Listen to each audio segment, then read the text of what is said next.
Let's say you have a list of students and you have their ID numbers, but you want to append their email domains to the end of the numbers. So instead of 11111, you'd get 11111 at lcps.org. Now, doing this in one shot is extremely helpful if you have a hefty spreadsheet. So start by highlighting all of the cells that you want to change. So I'm going to click and hold, drag down, and highlight all of these cells. You're going to go down here and right click on sheet 1 and click View Code. Now, what you are seeing is Microsoft Visual Basic for Applications.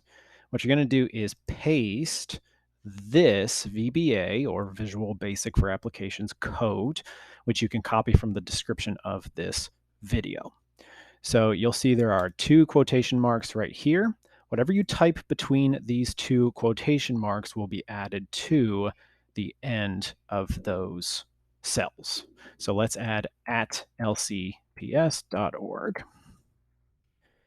All right, now you're going to need to press F5 to run this code. If you're on a Lenovo ThinkPad, which is what LCPS teachers use, you'll press and hold the function key, which is the FN key that's at the bottom left of your keyboard, and you'll press F5, which is the screen dimming key at the top of your keyboard. So you'll press both of those at the same time and close Microsoft Visual Basic for Applications. And voila.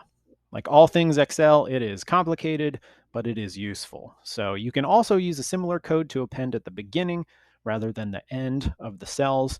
That code is also in the description. So hopefully this helps you out.